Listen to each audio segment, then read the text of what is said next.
Imagine um lugar onde não existe fórum, polícia civil, profissão de advogado ou juiz e nem sistema penitenciário. Agora imagine como lidar com um indivíduo que cometeu alguma infração nessa situação ou nessa cidade. Pois é, assim era o mundo antigo na época de Israel. Nessa época, o jeito de se punir um crime, principalmente o de assassinato, era com a pena de morte, normalmente exercida por algum parente da vítima, como uma espécie de vingança formal. Era mais ou menos assim. Se alguém matasse um familiar bem próximo de seu vizinho, ele deveria procurar o assassino e matá-lo. O problema é que normalmente não parava por aí.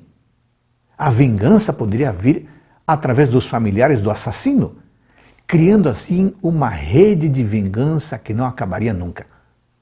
Para que isso não acontecesse, os mesopotâmicos estabeleceram um código de leis, e entre elas está a tão famosa lei do talião: olho por olho e dente por dente, e morte por morte. Essa era a lei que existia em vigência no antigo Oriente Médio, na época do povo de Israel.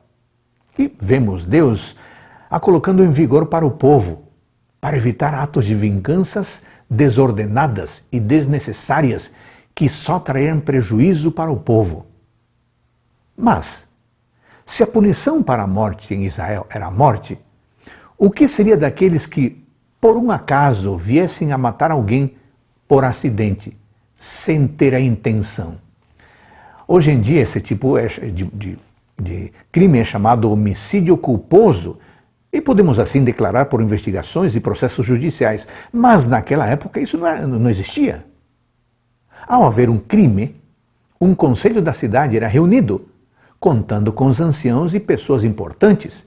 E o parente mais próximo da vítima deveria levantar a acusação de assassinato contra um transgressor, para que o conselho legitimasse o ato de vingança, não havendo assim dois assassinatos, mas um assassinato e uma execução punitiva. O problema é que muitas vezes a raiva do vingador da vítima era tão grande que não havia tempo para o julgamento. É por isso que, para aquele que tivesse esse problema, Deus dá um plano especial, uma chance de sobrevivência, as cidades de refúgio. Isso demonstra que a justiça de Deus está muito mais à frente da justiça dos homens e que a sua misericórdia consegue superar qualquer expectativa humana.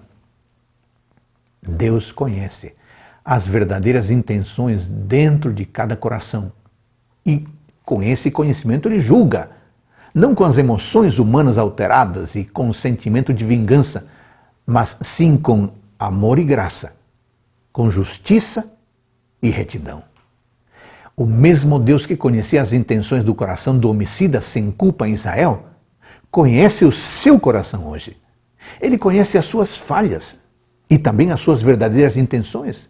Ele julga o seu caso com justiça e com misericórdia e abre seus braços para que nele você se refugie. Que tal irmos a Ele agora? Faça isso. Que Deus abençoe você.